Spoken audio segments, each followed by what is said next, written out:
Emily e hoje eu vim gravar o primeiro de 4 vídeos que o governo do Paraná solicitou para que a gente possa estar completando certa carga horária.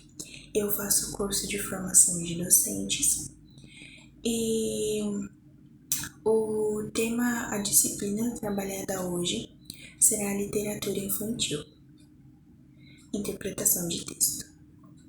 Bem, eu selecionei uma história que trabalha diversidade cultural, racismo, bullying e em seguida na história haverá uma interpretação. E é muito importante a gente estar trabalhando isso desde cedo, né? A sugestão de turma para essa atividade seria pensada de 3º a 5º ano, que é quando ele já tem uma compreensão um pouco maior para essa história, que é uma história um pouco mais madura. Eu acredito que seja mais adequada para essa idade. De repente, com crianças menores, seria bom uma história com uma temática um pouquinho diferente, né? Então, vou começar. A novidade chegou como uma bomba. Aninha havia brigado na escola. A mãe recebeu a ligação da coordenadora e, envergonhada, foi buscar a filha. Sara, o que aconteceu? Perguntou a mãe. Eu briguei com meus colegas, respondeu Sara. Mas por quê? Estou cansada de rirem de mim. Não aguento mais ouvir que meus cabelos parecem uma palha de aço que foi mastigada. A mãe e a coordenadora da escola ficaram chocadas com a revelação. A mamãe disse: Sara, você é linda. Seus cabelos são lindos também. Mas assim, como somos diferentes, seus cabelos também são. Então eu não sou feia? Indagou Sara. A coordenadora da escola respondeu: Nenhuma criança é feia. Sara, uns são brancos, outros são pretos. Há os de traços asiáticos também. Há crianças gordas, há crianças magras. Umas falam muito e outras falam pouco, são super tímidas. Algumas são mais altas, outras mais baixas. Algumas usam óculos, outras não. E também algumas crianças têm necessidades especiais. E cada criança é única. Ser igual não tem a menor graça. Sara parou de chorar. Então, meu cabelo não é ruim? E a mãe respondeu: Claro que não!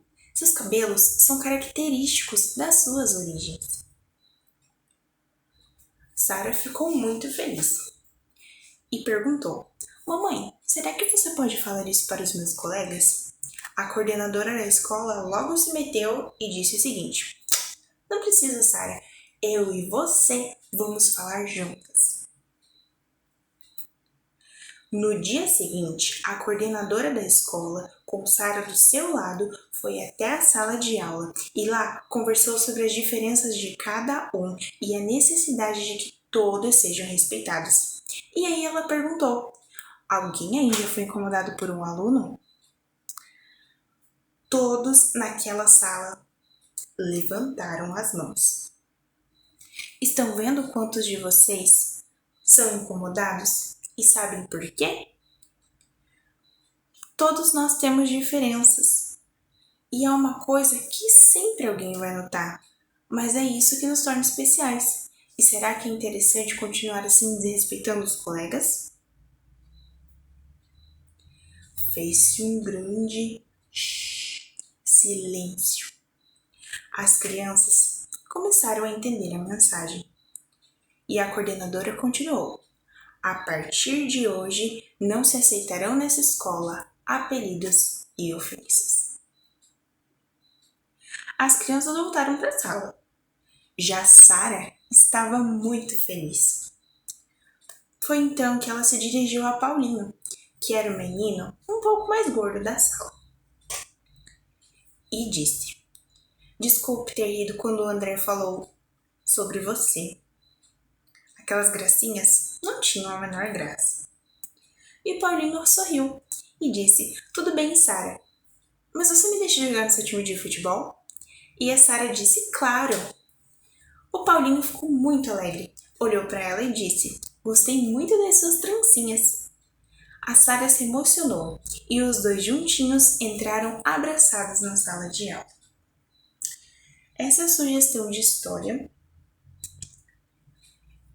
E é isso.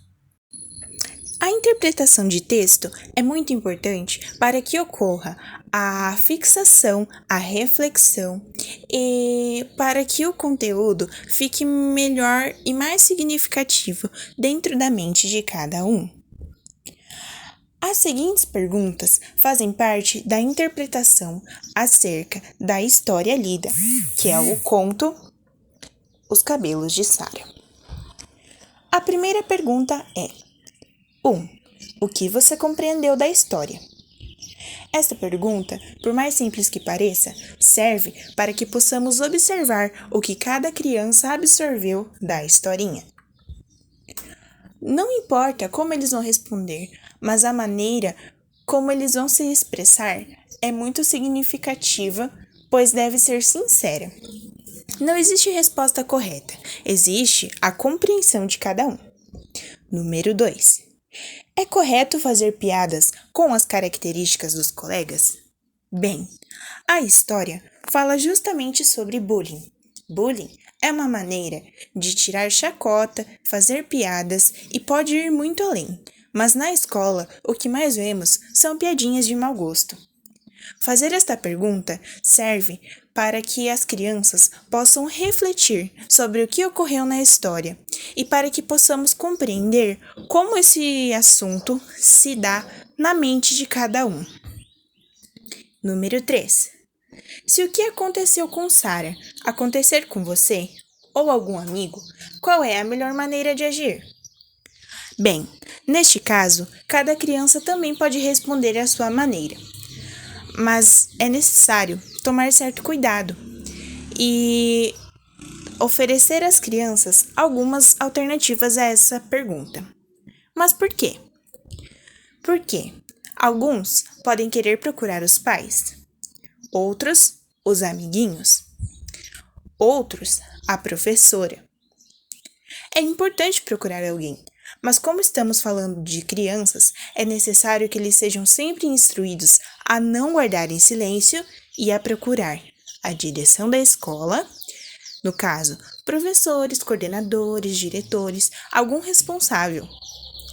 E, claro, ao chegar em casa, contar imediatamente aos pais.